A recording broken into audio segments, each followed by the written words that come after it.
Hello friends, welcome to Fin Ideas. अब हम समझते हैं डेल्टा।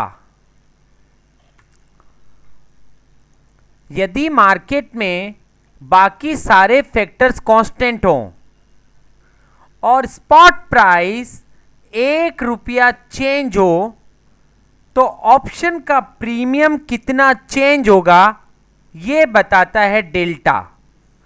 मतलब बाकी सारे फैक्टर्स कांस्टेंट रहें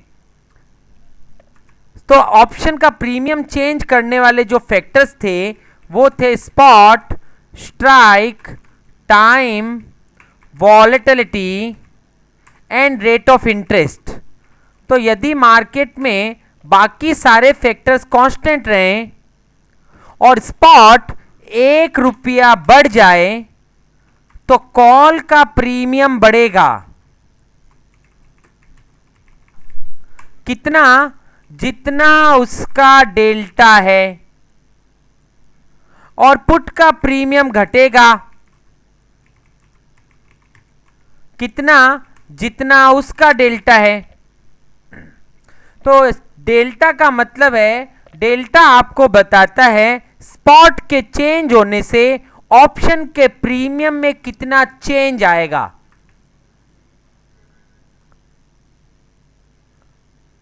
फॉर एग्जाम्पल, रेनबेक्सी 400 का कॉल ऑप्शन अभी ₹4 चल रहा है और उस समय पे स्पॉट प्राइस रेनबेक्सी का चल रहा था ₹400। जब स्पॉट 400 से ₹1 बढ़ के 401 हुआ तो कॉल का प्राइस ₹4 से बढ़ के 4.52 हो गया। तो इसका मीनिंग है कि डेल्टा था 0.52। मतलब ₹1 स्पॉट में चेंज होने पर यदि ऑप्शन का प्रीमियम 52 पैसा बढ़ता है तो इसका मीनिंग है डेल्टा 52 पैसा चल रहा है। एक चीज जो इंपॉर्टेंट लाइन है जो हमें समझनी चाहिए वो ये कि जो डेल्टा है वो ₹1 के चेंज में ऑप्शन का प्रीमियम कितना चेंज होगा वो बताता है। मतलब यदि डेल्टा, यदि यहां पर स्पॉट 400 की जगह पर ₹402 हो जाता और कॉल का प्रीमियम ₹4 की जगह पर सपोज ₹5.10 हो जाता तो इसका मतलब स्पॉट में ₹2 का चेंज आया तो कॉल का प्रीमियम ₹1.10 बढ़ा। तो इसका मीनिंग है ₹2 के चेंज से ₹1.10 का फर्क आया तो मतलब ₹1 के चेंज से 55 पैसे का डिफरेंस आया होगा। तो कॉल का डेल्टा हो जाता 0.55। तो डेल्टा मतलब ₹1 के स्पॉट में चेंज आने से ऑप्शन के प्रीमियम में कितना चेंज होगा। अब इसको और ज्यादा डिटेल में समझने के लिए अपन ये इनपुट को एक जगह पे डालते हैं। तो वॉल एज मैंने ओपन किया, यहां पे मैंने spot price 20,000, strike 20,000, volatility 30%, time 1 August to 31 August और मैंने यहां पर ऑप्शन का प्रीमियम देख लिया। ऑप्शन का प्रीमियम मैंने देखा कि 20,000 का यदि स्पॉट और स्ट्राइक हो, 30% की वॉलेटिलिटी पे एक महीने पहले ऑप्शन का प्रीमियम ₹686 चलेगा। और ₹1 यदि स्पॉट बढ़ता है, 20,000 का भी स्पॉट है तो भी वो 20,001 पे इफेक्ट दिखाएगा। अगर ₹200 का ये स्पॉट होता तो 201 और अगर ₹20 का स्पॉट होता तो 21। पर ₹1 का चेंज चाहिए, स्पॉट में ₹1 का चेंज आएगा तो ऑप्शन का प्रीमियम कितना चेंज होगा ये बता रहा है डेल्टा। तो यहां पे मेरा डेल्टा है 0.52 कॉल का, वो ये बता रहा है कि ₹1 यदि स्पॉट बढ़ा तो कॉल का प्रीमियम 0.52 बढ़कर के 686.03 से 686.55 हो गया। अब हम देखते हैं कि भाई कॉल के डेल्टा का बिहेवियर क्या है। तो यहां पे कॉल डेल्टा का ये ग्राफ बता रहा है कि जैसे जैसे स्पॉट प्राइस बढ़ रही है, यहां पे हमने चेंज में खाली स्पॉट में चेंज किया है ना, तो स्पॉट जैसे जैसे बढ़ रहा है कॉल का डेल्टा भी बढ़ता जा रहा है। देखो ये डेल्टा ब्लू कलर में है, मतलब 0.5172 था वो 0.5174 हो गया, 0.5176 हो गया, 0.5178 हो गया। तो कॉल का डेल्टा कंटिन्यूअसली बढ़ता जा रहा है और सिमिलरली पुट का डेल्टा कंटिन्यूअसली घटता जा रहा है। मतलब स्पॉट के बढ़ने से, दो लाइन अच्छे से सुनना, स्पॉट के बढ़ने से कॉल का प्रीमियम बढ़ता है कितना, जितना उसका डेल्टा है, और डेल्टा खुद बढ़ रहा है। तो इसका मीनिंग मैं ये कह सकता हूं कि जैसे जैसे स्पॉट बढ़ती है कॉल के बढ़ने की स्पीड भी बढ़ती है। मतलब पहले 1 रुपया बढ़ने पर कॉल का प्रीमियम 52 पैसा ही बढ़ा, लेकिन बाद में और मार्केट बढ़ गया तो उसके बाद में यदि 1 रुपए की तेजी आए तो कॉल का प्रीमियम एक साथ में 60 पैसा भी बढ़ेगा, 70 पैसा भी बढ़ेगा, 80 पैसा भी बढ़ेगा। 1 रुपया स्पॉट में चेंज आया, कॉल 90 पैसा बढ़ गया। तो इसका मतलब हुआ कि जैसे जैसे स्पॉट प्राइस बढ़ती जाती है, क्योंकि कॉल का डेल्टा बढ़ता जाता है, तो वो इनडायरेक्टली ये बता रहा है कि कॉल के बढ़ने की स्पीड बढ़ती जा रही है। और पुट के घटने के लिए ये है कि जैसे जैसे स्पॉट बढ़ता है पुट का डेल्टा घटता जा रहा है। तो इसका मतलब ये कि स्पॉट के बढ़ने से पुट के घटने की स्पीड घटती जा रही है। इसको ज्यादा डिटेल में समझने के लिए मैं ऐसा करता हूं, यहां स्पॉट को लेता हूं 18,000 रुपी और स्ट्राइक मैंने लिया 20,000। इसका मतलब हो गया कि मार्केट में 18,000 रुपी का स्पॉट चल रहा हो, उस समय यदि मैं 20,000 के कॉल की बात करूंगा तो वो 20,000 का कॉल एकदम out of the money call होगा, क्योंकि मार्केट चल रहा है 18,000 और मैं बोल रहा हूं 20,000 के कॉल की बात, तो वो out of the money call है। तो out of the money call के डेल्टा का डेल्टा चलता है 0.11, यहां पर 0.111186। अब मैं क्या कर रहा हूं, यहां पे स्पॉट को हर कॉलम पे बढ़ाता जा रहा हूं। 18,000 है, मैं 100 रुपी हर कॉलम पे स्पॉट बढ़ा रहा हूं। तो 18,000 का 18,100 हो गया स्पॉट, 18,200, 300, ऐसे बढ़ते बढ़ते 20,000 आ गया। तो इसका मतलब यहां एट द मनी हो गया वो ऑप्शन 20,000 वाला कॉल, और स्पॉट बढ़ता जा रहा है। आगे बढ़ते बढ़ते 20,900, 21,900 हो गया। इसका मतलब स्पॉट 21,900 चल रहा है और मेरा 20,000 का कॉल है। तो अब ये इन द मनी ऑप्शन हो गया यहां पे। तो अपन देखते हैं out of the money option का डेल्टा क्या होता है, एट द मनी का क्या होता है और इन द मनी का क्या होता है। जब option out of the money होता है, कॉल यहां पर आउट ऑफ द मनी है, तो कॉल का डेल्टा चल रहा है 0.11, और जैसे जैसे वो आउट ऑफ द मनी से एट द मनी की तरफ जा रहा है वो बढ़ता जा रहा है। और जब यहां पर ऑलमोस्ट 20,000 पहुंच गया मार्केट, मतलब एट द मनी हो गया मार्केट, तो कॉल का डेल्टा ऑलमोस्ट 0.50 के आसपास आ गया, 0.5172। और उसके बाद ऑप्शन इन द मनी होता गया तो कॉल का डेल्टा भी बढ़ते बढ़ते 1 की तरफ जा रहा है। इसका मतलब यह है कि कॉल का delta, call delta ranges from 0 to 1. It will be near to 0 when option is out of the money. It will be near to 0.50 when option is at the money, and it will be near to 1 when option is in the money. Option out of the money है तो almost 0 के नजदीक हो गया। जैसे जैसे option out of the money से eight the money की तरफ जा रहा है 0.50 के नजदीक आ गया, और जैसे जैसे एट द मनी से इन द मनी की तरफ जा रहे हैं 1 की तरफ जाने लग गया। देखो मैं इसको और आउट ऑफ द मनी कर देता हूं। 18,000 की जगह मार्केट को कर दिया मैंने 16,000, मतलब स्पॉट चल रहा है 16,000, तो 20,000 का कॉल तो एकदम out of the money option हो गया।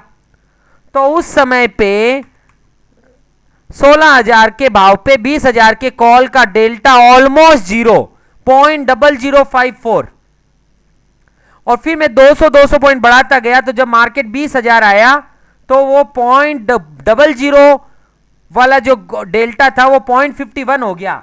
तो मतलब जब आउट ऑफ द मनी था तो वो ऑलमोस्ट जीरो के नजदीक था। जब एट द मनी हुआ तो वो ऑलमोस्ट 0.51 के नजदीक आ गया, और जब वो इन द मनी होने लगा तो ऑलमोस्ट 0.9806, और ज्यादा इन द मनी कर देता हूं। ये 23,800 का भाव हुआ था। अब इसको मैं यहां पर 400 रुपए बढ़ा के देखते हैं और इन द मनी हो जाए अगर ऑप्शन, मतलब अब मैंने भाव को और ज्यादा बढ़ा दिया, भाव को मैंने 31,600 तक ले गया, तो कॉल का डेल्टा यू कैन सी पूरा का पूरा 1 हो गया। पर 1 से ज्यादा कॉल का डेल्टा नहीं हो सकता। क्यों नहीं हो सकता है माय डियर फ्रेंड्स? क्योंकि 1 रुपया यदि स्पॉट बढ़े तो कॉल 1 रुपए से ज्यादा कभी भी नहीं बढ़ेगा। 1 रुपया यदि स्पॉट बढ़े तो कॉल भी 1 रुपया ही बढ़ेगा मैक्सिमम। तो इसलिए कॉल के बढ़ने का जो मैक्सिमम डेल्टा है वो 1 रहेगा। और कॉल अगर स्पॉट अगर 1 रुपया बढ़े तो कॉल मैक्सिमम 1 रुपया ही बढ़ेगा, इसलिए कॉल का डेल्टा हाईएस्ट 1 रहेगा। और स्पॉट अगर बढ़े तो कॉल घटेगा नहीं, कुछ ना कुछ तो बढ़ेगा ही, इसलिए कॉल का मिनिमम डेल्टा 0 पॉजिटिव ही रहेगा। 0, 0.001, 0.00001, पर कुछ ना कुछ पॉजिटिव रहेगा।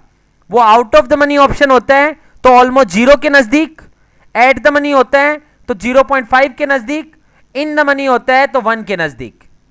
अब एक दूसरा पॉइंट देखने जैसा है कि total of call delta and put delta should always be 1 if we ignore the sign। यहां पे कॉल का डेल्टा चल रहा है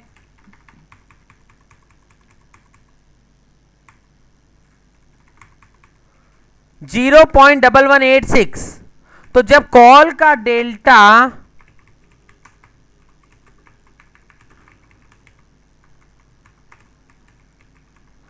0.1186 चल रहा है, तब पुट का डेल्टा चल रहा है -0.8814।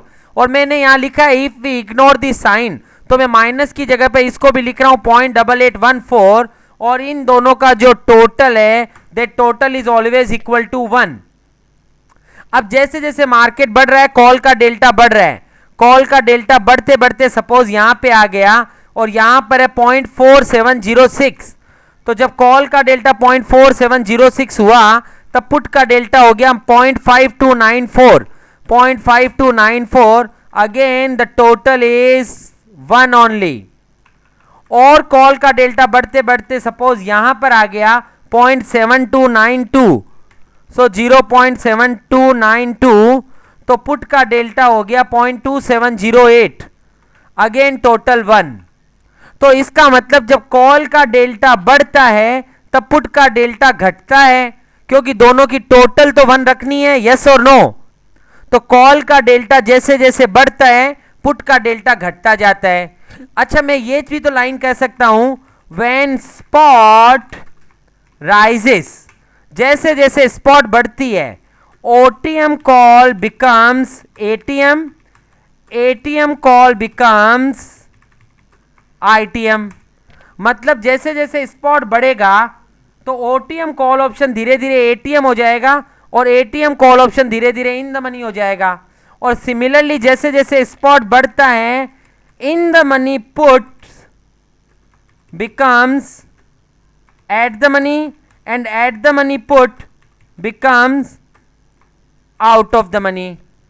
तो भाई यहां पे जब call out of the money होता है तो पुट इन द मनी होता है, जब कॉल एट द मनी होता है तो पुट भी एट द मनी होता है, और जब कॉल इन द मनी हो जाता है तब put out of the money हो जाता है। मतलब आप याद कीजिए 6000 के कॉल पुट की बात चल रही हो, तो 6000 का कॉल यदि आउट ऑफ द मनी है तो इसका मीनिंग है 6000 का पुट इन द मनी होगा। 6000 का कॉल यदि इन द मनी है, सॉरी एट द मनी है, तो 6000 का पुट भी एट द मनी होगा। और 6000 का कॉल यदि इन द मनी है तो 6000 का put out of the money होगा। तो जब इसका डेल्टा ऑलमोस्ट 0.10 चल रहा होगा तो इसका डेल्टा 0.90 चल रहा होगा। इसका डेल्टा जब 0.50 चलेगा तो इसका डेल्टा भी 0.50 चलेगा। और जब इसका डेल्टा ऑलमोस्ट 0.90 चलेगा तो इसका डेल्टा 0.10 चलेगा। पर दोनों की टोटल को हमेशा 1 रहना है। सो यहां पे अपन ने स्पॉट को बढ़ा के देखा। स्पॉट जैसे जैसे बढ़ रहा है कॉल का प्रीमियम बढ़ता है और कॉल का डेल्टा भी बढ़ता जाता है। पुट का प्रीमियम घटता है और पुट का डेल्टा भी घटता जाता है। अब अपन स्पॉट की जगह पर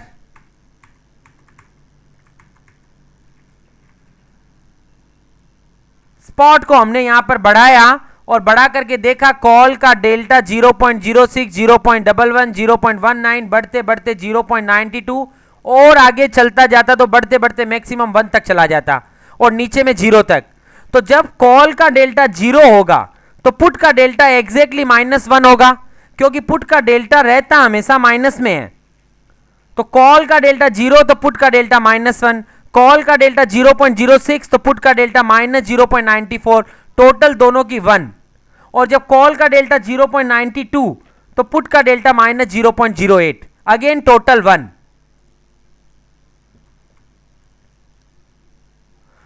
सो कॉल का डेल्टा जब 0 से 1 की तरफ जाता है तो पुट का डेल्टा -1 से 0 की तरफ जाता है। आपको दोनों चढ़ते हुए ग्राफ ही दिख रहे हैं, पर चढ़ते हुए ग्राफ कैसे हैं कि ये पॉजिटिव है कॉल का डेल्टा, इसलिए ये बढ़ रहा है, और पुट का डेल्टा नेगेटिव टर्म्स में घट रहा है। तो नेगेटिव टर्म्स में घटने का मतलब ये कि ऊपर जा रहा है। तो इन दोनों के बीच में 1 का डिफरेंस है। जब कॉल का डेल्टा 0 है तो पुट का डेल्टा -1 है, और जब कॉल का डेल्टा 1 है तो पुट का डेल्टा 0 है, पर दोनों के बीच में 1 का डिफरेंस चल रहा है। So when other things remaining constant, spot बढ़ती है तो कॉल का प्रीमियम भी बढ़ता है, पुट का प्रीमियम घटता है, और कॉल का डेल्टा भी बढ़ता है और पुट का डेल्टा भी घटता है। उसके बाद में जैसे जैसे मैच्योरिटी नजदीक आती है, अभी हमने यहां पे ये कहा था कि एट द मनी का डेल्टा ऑलमोस्ट 0.50 होता है, पर अपने एक्चुअल में जब देखा था तो एट द मनी का डेल्टा था 0.5172 और पुट का डेल्टा था 0.4828। तो अब मैं इसको मैच्योरिटी के नजदीक ले जा रहा हूं, तो मैं एक एक दिन बढ़ाता जा रहा हूं। एक एक दिन जैसे जैसे बढ़ेगा तो हर कॉलम पे कॉल का प्रीमियम टूटता जा रहा है, पुट का प्रीमियम भी टूटता जा रहा है, क्योंकि बाकी फैक्टर्स कांस्टेंट हैं। और अगर टाइम मैच्योरिटी के नजदीक जाएगा तो ऑप्शन के प्रीमियम टूटेंगे, और साइमल्टेनियसली कॉल का डेल्टा भी टूट रहा है, और टूटते टूटते 0.5172 एट द मनी ऑप्शन है ये, टूटते टूटते टूटते टूटते जिस दिन मैच्योरिटी थी उस दिन कॉल का डेल्टा एग्जैक्टली 0.50 पहुंच गया। इसका मतलब ये कि जैसे जैसे मैच्योरिटी नजदीक आती है कॉल का delta at the money, call का delta as the maturity comes nearer, ATM call delta focuses towards 0.50। At the money call का डेल्टा 0.50 की तरफ चला जाता है, तो 0.52 से वो 0.50 हो गया। अगर यही ऑप्शन इन द मनी होता तो मैं यहां पर स्पॉट को 20 की जगह पर 21,000 कर देता हूं। तो आपका जो कॉल, सॉरी मैंने स्पॉट को 21,000 करना था, स्पॉट को मैंने 21,000 कर दिया, और मैं बात कर रहा हूं 20,000 के कॉल की। तो इसका मतलब कॉल का डेल्टा इन द मनी है, इसलिए महीने की शुरुआत में 0.73 है, पर जैसे जैसे मैच्योरिटी नजदीक आ रही है इन द मनी ऑप्शन का डेल्टा बढ़ते बढ़ते 1 की तरफ चला जाएगा, और मैच्योरिटी पे वो पूरा 1 हो गया। तो इसका मतलब ये हुआ कि एट द मनी कॉल का डेल्टा मेच्योरिटी पे 0.50 हो जाएगा, इन द मनी ऑप्शन का डेल्टा मेच्योरिटी पे 1 हो जाएगा। So ITM call delta focuses towards 1। और सिमिलरली अब मैं इसको out of the money option कर देता हूं, तो मैंने स्पॉट को 19,000 कर दिया, तो जब स्पॉट 19,000 होगा तो 20,000 का call out of the money होगा। महीने की शुरुआत में इसका डेल्टा 0.29 है, पर जैसे जैसे मेच्योरिटी नजदीक आ रही है ये डेल्टा घटते घटते घटते घटते मेच्योरिटी पे 0 हो गया। तो इसका मतलब out of the money call delta focuses towards 0। My dear friends, अब ये सेम का सेम इफेक्ट जब एट द मनी कॉल होगा, और एट द मनी कॉल यदि मेच्योरिटी पे 0.50 होता है तो उसका मीनिंग हो गया कि at the money put delta will also focus towards 0.50 only, पर क्योंकि पुट का डेल्टा नेगेटिव होता है तो -0.50। एटीएम यदि कॉल एटीएम है तो पुट भी एटीएम ही रहेगा, तो कॉल का डेल्टा यदि 0.50 है तो पुट के डेल्टा को भी 0.50 होना पड़ेगा, क्योंकि उन दोनों की टोटल को तो 1 करना है। सिमिलरली जब कॉल इन द मनी होता है तो उस समय पे put out of the money हो जाएगा। So out of the money put delta focuses towards, तो call in the money call है, अगर इन द मनी कॉल का डेल्टा यदि 1 है तो उसी स्ट्राइक का put out of the money होगा तो उसका डेल्टा 0 हो जाएगा, क्योंकि कॉल का डेल्टा यदि 1 है तो पुट का डेल्टा 0 हो जाना चाहिए। एंड थर्ड, अगर call out of the money हो गया तो उस समय पे पुट इन द मनी हो जाएगा। So in the money put delta focuses towards, तो call out of the money call का डेल्टा यदि 0 होगा तो इन द मनी पुट का डेल्टा 1 हो जाएगा। तो इसका मतलब यह है कि तीनों जगह पर सेम ही है, यही बात है। यहां पे भी एटीएम पुट का डेल्टा की भी बात की जाए तो एटीएम पुट का डेल्टा भी 0.50 की तरफ ही फोकस करता है मेच्योरिटी पे। इन द मनी कॉल का डेल्टा 1 है तो यहां इन द मनी पुट का डेल्टा भी 1 है, पर बस वो नेगेटिव में है। और out of the money call का डेल्टा 0 है तो out of the money put का डेल्टा भी 0 की तरफ ही फोकस करता है। इसका मतलब सभी इन द मनी ऑप्शन 1 की तरफ फोकस करते हैं जैसे जैसे मेच्योरिटी नजदीक आती है, पर बस अगर वो इन द मनी कॉल डेल्टा है तो +1 और इन द मनी पुट डेल्टा है तो -1। सभी eight the money call delta जो एट द मनी डेल्टा जो है वो 0.50 की तरफ फोकस करते हैं। अगर वो eight the money call delta है तो +0.50, at the money put delta है तो -0.50, और सभी out of the money option delta का फोकस 0 की तरफ होता है। अब 0 पॉजिटिव और नेगेटिव नहीं होता है, इसलिए वो दोनों 0 ही रखे हैं अपने। तो जैसे जैसे स्पॉट मेच्योरिटी के नजदीक जाती है, एट द मनी कॉल का डेल्टा 0.50 की तरफ, एट द मनी पुट का डेल्टा -0.48 से बढ़ते बढ़ते -0.50 की तरफ हो जाता है। तो एटीएम डेल्टा का फोकस 0.50, एटीएम पुट डेल्टा का फोकस भी 0.50। इन द मनी कॉल डेल्टा और पुट डेल्टा का फोकस +1 और -1 की तरफ रहता है, और out of the money call delta और पुट डेल्टा का फोकस 0 की तरफ रहता है। तो ये था इंट्रोडक्शन डेल्टा का। Thank you.